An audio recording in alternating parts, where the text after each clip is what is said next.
ils ne sont pas très souvent acceptés par la belle famille. Et je pense que ça arrive, je peux me tromper, pour ceux qui n'ont pas souvent trop d'argent. Mais Tu ne te trompes quand il pas. y a beaucoup d'argent, c'est très Cool, facile. la vie est belle. La vie est belle. La vie est C'est belle. D'accord. doux. Monsieur le Réalo, avec jingle ou sans jingle? On y va à chaud. D'accord, on y va à chaud. David Clément d'abord. Alors précisons déjà que Madame Nana qui est en face de nous est promotrice de l'association Parents pour réussir et également sur sa chaîne YouTube vous aurez l'occasion d'avoir tout ce qu'elle nous propose ici chaque jeudi, ça il faut le préciser. Alors on parle d'un thème qui semble être banal ou bien qui semble être irréaliste mais qui est un fait vécu par certains hommes dans leur foyer. On va le dire ainsi. Belle famille qui n'aime pas l'homme et qui méprise l'homme.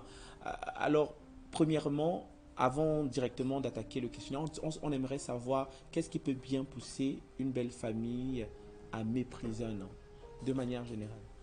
Ce qu'il faut dire d'abord, c'est que dans le mariage, les hommes ont horreur du mépris ou du manque de respect. Parce qu'en fait, quand vous ne respectez pas un homme, vous vous attaquez à son autorité de chef de famille.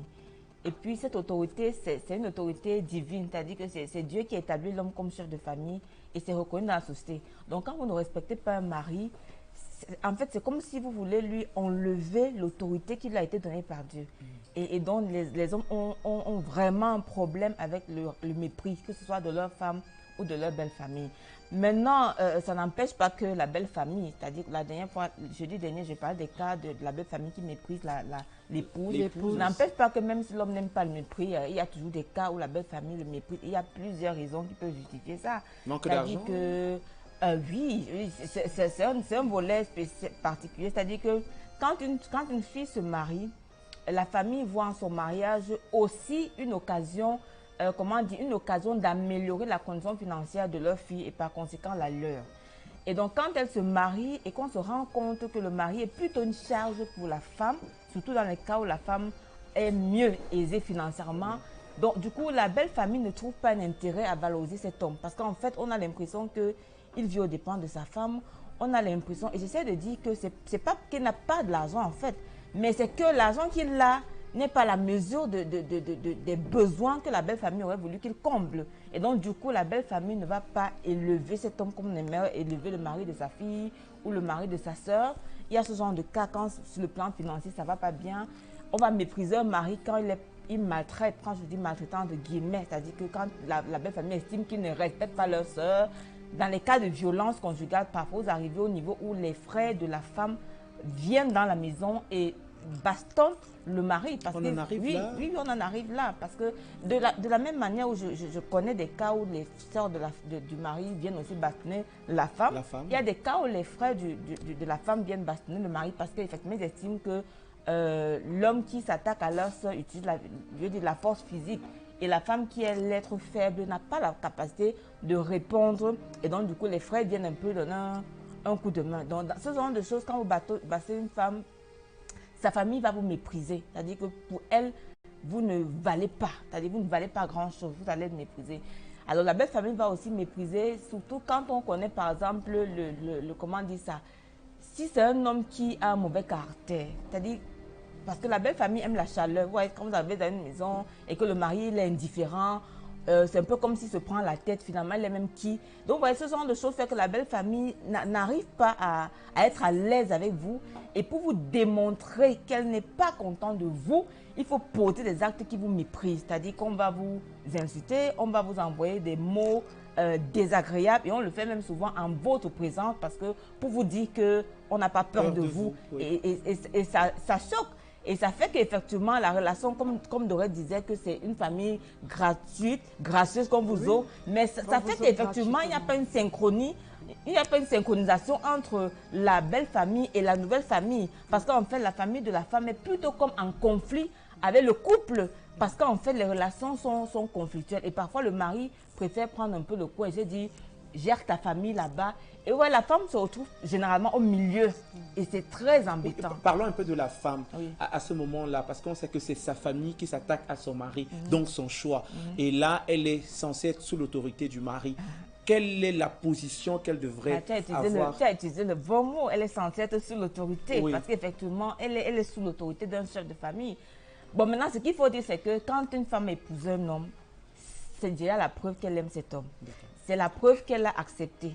Et donc, du coup, à ce moment, elle est vraiment embêtée parce qu'il y a le mari, il y a la famille. Est-ce que je dois aller défendre mon mari? Qu'est-ce que la famille va dire? Et si je prends le parti de ma famille, qu'est-ce que le mari va dire? Alors, moi, je pense que ça va dépendre des cas.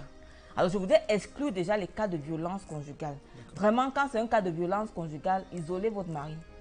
C'est-à-dire que c'est parce qu'en fait, dans les cas de violence conjugale, c'est votre vie et votre intégrité qui est en danger. Donc, c'est bon pour votre équilibre mental, physique et tout ça, d'isoler votre mari et d'aller d'abord, même hors de votre maison, même si c'est dans votre famille, vous reposer. Sachant qu'on ne l'aime pas dans votre famille. Non, allez dans la famille. La femme, nous parlons de la femme. Ta question, c'est la femme devant le mari qui est méprisé. Je dis, si le mari est méprisé parce qu'il violente sa femme, c'est bon pour elle de s'associer à sa famille, de laisser d'abord le mari parce que la violence peut entraîner la mort d'homme.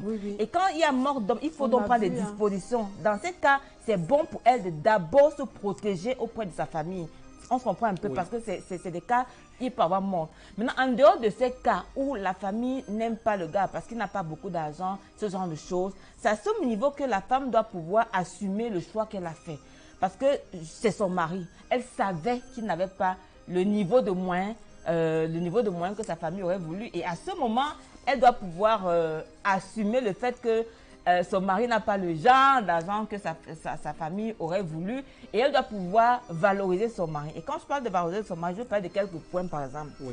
Je dis, j'ai souvent écouté des femmes qui vous disent comment les belles-sœurs, leurs sœurs parlent mal de leur mari. Une femme, même si votre mari est méprisé par l'autre famille, vous ne devez pas vous associer pour qu'on méprise votre mari, même s'il n'a pas l'argent. C'est-à-dire que vous devez refuser qu'on parle mal de votre mari en votre présence. C'est-à-dire, je ne peux pas empêcher à ma mère de parler mal de mon mari.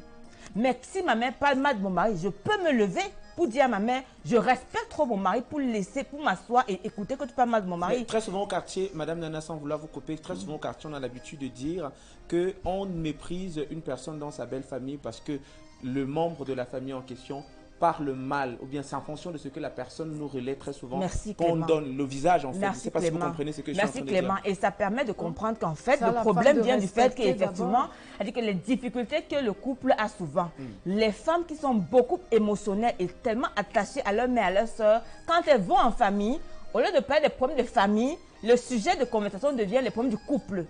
C'est un principe, hein, c'est-à-dire dans le travail que je fais, c'est un principe. On ne parle pas de ces problèmes de couple à n'importe qui. Ce n'est pas bon parce que le couple a besoin de rester uni. Et une fois que vous ouvrez les problèmes de couple à tout le monde, vous donnez également l'accès à tout le monde de pouvoir dire quelque chose de votre mari. Et moi, j'ai eu un entretien avec mon mari, avec un couple, où le monsieur me disait, mais madame, vous vous rendez compte que ma belle-sœur vient dans ma maison, jusque chez moi. Elle m'insulte et ma femme assise. Imaginez cet homme, il n'a même pas le courage de parler parce qu'il se disait tellement... Il faut que sa femme qui est là puisse répondre et se dire, mais si je parle, c'est sûr que ma femme a laissé un accès à sa soeur, n'est-ce pas? Donc pour dire qu'effectivement, c'est la femme qui doit pouvoir valoriser son mari dans sa famille, même s'il n'a pas l'argent. Parce que je rappelle que c'est toujours nous les femmes qui venons dire que je l'ai choisi, acceptez-le. Donc même s'il n'a pas l'argent, valorisez-le parce que vous l'avez choisi. Et vous saviez qu'il n'avait pas le genre d'argent que votre famille voulait. Et donc, c'est pas maintenant que vous voyez qu'il n'a pas l'argent. Mais Madame Nana, est-ce que ce n'est pas dû au fait que le mari, d'abord, à la base, est violent et que la femme, dépourvue de force, profite de sa soeur pour l'aider à... Oui, c'est pour ça que j'ai dit tantôt que si c'est le cas, j'exclus toujours le cas de la violence physique. Parce que la violence physique peut entraîner vraiment la mort. Si c'est un cas de violence physique, je suis très claire sur ce fait. Soyez solidaires de vos parents. C'est-à-dire, sortez même d'abord de la maison parce que le cadre de la maison familiale doit être un lieu de sécurité. Si ma maison, qui doit être un cadre de paix, devient un cadre de danger, c'est-à-dire que je suis en insécurité, je dois sortir de ce cadre. Mais en dehors du cas où ma vie est en danger, normalement, et j'essaie de dire même les cas d'infidélité, parce que les femmes qui m'abordent, parfois certaines sont déçues quand je leur dis comment on peut gérer, parce qu'elles ont l'impression que je vais leur dire, allez publier partout, allez dire à vos familles. Non, ce n'est pas parce que votre mari est infidèle que toute votre famille va être au courant de l'infidélité. Parce que demain, c'est avec cette infidélité-là qu'on va vous insulter. Vous ne pourrez pas parler dans votre famille, on vous dira, mais attends, toi tu es la femme d'un mari infidèle et tu parles aussi devant les gens, bizarrement. Donc vraiment, il faut couvrir les fautes de son mari. On a eu un cas palpable où un mari violent, c'est sûr qu'il avait l'habitude d'être violent, mais à cause du spaghetti, a coupé carrément le pied de Ce sont des sa choses compagne. à éviter. Mais après, on aimerait comprendre comment un homme, donc l'homme, quand on connaît l'homme, qui, dans sa définition, est un être viril qui, très souvent, même par son silence, sait faire asseoir son autorité. Comment se laisse-t-il, ou bien comment s'est-il laissé mépriser par la belle famille qui est censée comprendre qu'ici, c'est... Lui, le chef. Oui, c'est le chef. Je veux comprendre. Ben, mais là, on parle vraiment de l'homme qui doit s'affirmer. Et s'affirmer, ce n'est pas une affaire de mots. Parce que les hommes aiment beaucoup dire cette affaire, je suis le chef, madame. Un chef... Il est déjà chef, donc ça ne se discute pas. Maintenant, il faut qu'il pose les actes de chefferie qui vont confirmer sa chefferie. Le problème, c'est que beaucoup de maris ne démontrent pas la chefferie. C'est-à-dire qu'une belle-mère qui est malade et qui dit à sa fille, ma fille, j'ai besoin de remèdes, ne veut pas écouter de sa fille, lui dire que maman, mon mari n'a pas l'argent. C'est-à-dire que quand vous dites ça à votre belle-mère, que votre mari n'a pas l'argent pour acheter un remède à votre mère, en fait, vous dites à votre mère que vous avez épousé un mari qui ne peut pas prendre soin de votre famille. Donc, le mari doit se débrouiller. Il doit se débrouiller jusqu'à trouver l'argent pour les soins de sa belle-mère. Ça concourt d'asseoir son autorité et d'affirmer son autorité dans sa famille, mais dans la famille de sa femme. Oui. On se comprend un peu. Donc, un homme a besoin de démontrer par des actes qu'il est le chef. Il doit pouvoir prendre soin de sa famille. Les gens donc qui passent le temps à leur dire « je n'ai pas l'argent ». Un mari ne dit pas qu'il n'a pas l'argent. Quand il n'a pas l'argent, c'est pour qu'on fasse comment? Il doit se débrouiller jusqu'à avoir l'argent parce que la famille doit vivre. Mais c'est de ça que nous parlons. C'est compliqué. Parce que le mariage, au-delà des titres, le mariage, ce sont des responsabilités. Une femme ne doit pas dormir et ne pas être sûre que demain va manger. Elle doit dormir sachant que demain je vais manger. Donc, alors quand elle ne mange pas, elle va appeler sa mère. On va envoyer 1 kilo de riz aujourd'hui. Demain on envoie un peu d'huile. Vous pensez que votre belle-mère vous regarde comment? Elle vous appelle beau fils. On ne peut pas vous respecter. Donc il faut être mature. Il faut démontrer qu'on est chef en assumant les responsabilités du mariage, que ce soit sur le plan financier, conjugal. Il faut assumer ça. What about the in-laws that abuse these men too? When you are already doing it, when you say, okay, your mother-in-law is sick, you want to give money for your mother-in-law, and then next week again they call you that father-in-law is sick. The next week they call you that sister-in-law is sick. There's some in-laws that really abuse that fact too. So sometimes some of these men just sit down and they don't want to do it again because of the fact that the in-laws are abusing it. How do you handle that part? C'est vrai que certains peuvent abuser. Mais quand vous êtes quelqu'un de généreux, on ne vous méprise pas d'abord. Parce qu'on sait que vous avez l'habitude de donner. On méprise les gens qui ont démontré qu'on ne peut pas, compter sur eux. Et donc du coup, chacun veut profiter de sa faiblesse. Un homme doit être fort. Hein. C'est-à-dire que je ne sais pas, si vous m'écoutez les hommes, c'est-à-dire les hommes doivent être forts. Quand je parle de force, c'est pas la force physique pour donner les coups de poing. Et puis moi, j'essaie de dire que quand un mari est trop fâché, il peut sortir, il y a les poteaux et là, il donne les coups là-bas, il revient. N'est-ce pas? Non, je ne parle pas de cette force-là. Quand je parle de force, je parle d'une capacité à s'affirmer en assumant ses responsabilités de mari. On se comprend, non? Parce que quand on se marie, on dit « je m'engage à t'aimer là-dedans ». Aimer-la et à prendre soin de toi. Et quand tu ne fais pas ça pour ta femme, ta belle famille voit. Et ta belle famille plie un doigt, plie 2 doigts, plie 3 doigts. Et depuis, après, on te met de côté, on dit un gars incompétent. Tu vas parler comment? En réunion de famille, qui va t'écouter? Tu as quel mot à dire? Dépose l'argent. Déjà que pour ceux qui n'ont pas l'argent, d'ailleurs, les familles n'ont pas droit à la parole. On ne même pas souvent là-bas. On va dire que c'est la deuxième partie de Ma belle famille me menace. Voilà, la deuxième partie de Ma belle famille me menace. Un thème qui intéresse plus d'une personne. Aujourd'hui, on parlait des hommes. Mais il faut préciser déjà que la semaine dernière, nous étions avec les femmes. Et très souvent sur la page, ça revient. Les gens demandent qu'est-ce qui a été dit. Est-ce que rapidement, avant de donner des contacts et peut-être même de faire un résumé de ce qui a été dit maintenant, on peut revenir sur quelques points forts de Ma belle famille me menace, première partie.